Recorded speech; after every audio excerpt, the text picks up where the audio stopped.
Hello, students. We are starting our new chapter, that is chapter 2, Nationalism in India in History. Okay. So in this chapter we will read that India में nationalism की feeling कैसे evolve हुई और कैसे national freedom का idea लेके हम लोगों ने स्ट्रगल स्टार्ट किया और क्या क्या मोमेंट्स रहे थे, कौन कौन लीडर्स थे, किसके अंडर में हम लोगों ने फ्रीडम को हासिल किया. Okay. So nationalism in India, ये फीलिंग इंडिया में इमर्ज कहाँ से हुई? जैसे हमने देखा कि यूरोप में मॉडर्न नेशनलिज्म के थ्रू अलग अलग नेशन स्टेट्स बनने लगे थे. उन नेशन स्टेट्स में लोगों की अंडरस्टैंडिंग थोड़ी सी चेंज हुई थी. उन लोगों ने अपने अपनी आइडेंटिटी को डिफाइन कर लिया था. किसके थ्रू डिफाइन किया था? New symbols, new icons, new songs, new ideas.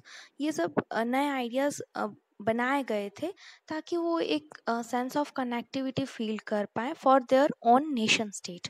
Okay. Now India तब क्या था? इंडिया एक कॉलोनी थी ब्रिटेन की. Now what is this word colony? Colony is an area which is ruled by some other powerful nation state. एक ऐसा area जो किसी पावरफुल नेशन स्टेट के थ्रू रूल के अंडर में रूल में हो, कि उनके रूल में हो. ओके.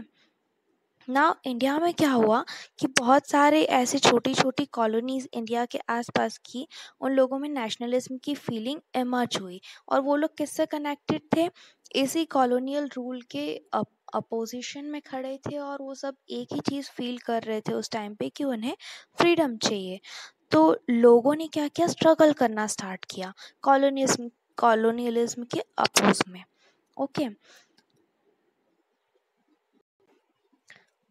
कॉलोनियलिज्म के थ्रू जब उनको सरप्राइज किया जा रहा था तो बहुत सारे ग्रुप ने एक same feeling, same bond share किया.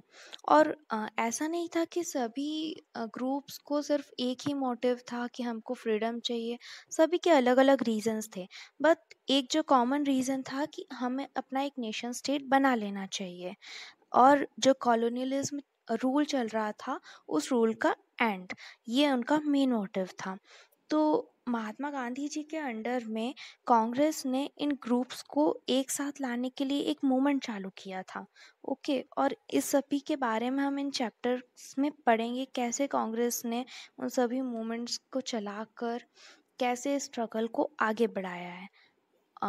ऐसे कुछ स्ट्रगल जैसे कि non cooperation, civil disobedience movements, ये सभी कुछ हम पढ़ेंगे. This was the introductory part of this chapter, and now we'll study this chapter through notes only, so that you can remember only the main facts, and you can link about the chapter more correctly. Okay. Introduction part. What is a nation state? A nation state is a state where the people share common identity and common belongingness. Okay.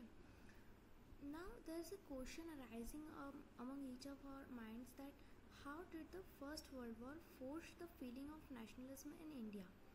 First world war का India से क्या connection है? India में nationalism की feeling से emerge होने से first world war का क्या कनेक्शन है? सो ये चार पांच कुछ फैक्ट्स हैं जो कि हम अभी पढ़ेंगे, जिससे हमें पता चलेगा कि फर्स्ट वर्ल्ड वॉर ने इंडिया पे क्या इम्पैक्ट किया था. क्या हुआ था कि people begin discovering there unity in the process of struggle with colonialism. बहुत सारी कॉलोनीज थी ब्रिटेन की. उस कॉलोनियल रूल के थ्रू जो स्ट्रगल का प्रोसेस चला आ रहा था, उसमें लोगों ने अपने आप को यूनिटी की वजह से एक ग्रुप्स में बना हुआ पाया, यूनाइट कर लिया था. फर्स्ट वर्ल्ड वॉर चला था 1914 से 1918 के बीच में. तो उन्होंने इस फर्स्ट वर्ल्ड वॉर ने क्या किया था? इंडिया में एक नई इकोनॉमिक और पॉलिटिकल सिचुएशन क्रिएट कर दी थी. New economic and political situation arised in India. World war हुआ. वर्ल्ड वॉर में पार्टिसिपेट किसने किया था? ब्रिटेन ने. तो ब्रिटेन को कुछ डिफेंस एक्सपेंडिचर भी चाहिए था. Defence expenditure meaning that Britain army wanted some expenses for their defence. उनको वेपन्स चाहिए होते थे. ये सारे वेपन्स के लिए खर्चा होता था. वो खर्चा कहाँ से लेते थे? War loans and increase taxes. उन्होंने उनकी एक्वायर की हुई जितनी भी कॉलोनीज थी उन पर टैक्सेस का इंक्रीमेंट करना स्टार्ट कर दिया। सो उसकी वजह से लोगों को बहुत ज़्यादा प्रॉब्लम फेस करनी पड़ रही थी। Prices of essential commodities increase.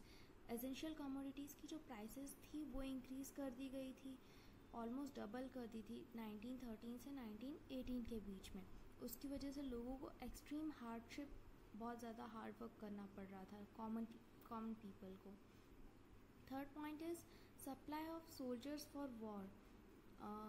Britain की आर्मी क्या कर रही थी कि इंडियन पीपल्स को, as we were their colony, they were ruling about us, they were ruling on us, okay. तो उन्होंने क्या करना स्टार्ट किया, फोर्स रिक्रूटमेंट करना स्टार्ट कर दिया। इंडिया के लोगों को फोर्सफुली ब्रिटेन आर्मी में इन्वॉल्व करना स्टार्ट कर दिया। Now this caused wide spread anger. इन्होंने क्या किया, लोगों के मन में इस फीलिंग ने, इस एक्शन ने क्या किया, गुस्सा भरना स्टार्ट कर दिया। Why we are fighting for Britain. Fourth point था crop failure. Already at that time India was facing a crop failure. उस टाइम पे फसल बर्बाद हो गई थी, हमारे पास बहुत कम फसल आई थी, तो there was a shortage of food का शॉर्टेज था। और यूरोप कंट्रीज़ जैसे कि ब्रिटेन, जो कि वर्ल्ड वॉर फर्स्ट में इन्वॉल्व थी, तो वो फर्स्ट वर्ल्ड वॉर में इन्वॉल्व थी, वहाँ के सिविलाइजेशन ऑलरेडी क्राइसिस फील कर रहे थे, तो उन्होंने इंडिया से फूड ले जाना स्टार्ट कर दिया। Already we are facing a crop failure and there is a diversion of food grains towards Europe. Shortage of food ने दो चीज़ों पर रिजल्ट किया। फर्स्ट प्रॉब्लम वॉज, यूरोप में ग्रेन्स ले जा रहे थे वो लोग, उससे ज़्यादा शॉर्टेज हो गई। और एक और चीज़ थी इन्फ्लुएंजा एपिडेमिक, महामारी, जैसे कि at this year 2020 there is an epidemic corona.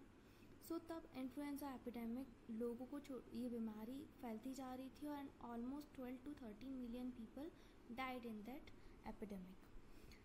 इसी के साथ क्या हुआ था, इमर्जेंस ऑफ न्यू लीडर्स, नए लीडर्स का इमर्ज होना स्टार्ट हुआ था और उन्होंने इस स्ट्रगल के दौर को आगे चलाया था।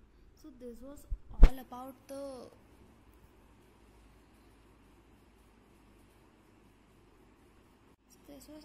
the introductory part of chapter 2. We will study the next topic in next video. Keep studying.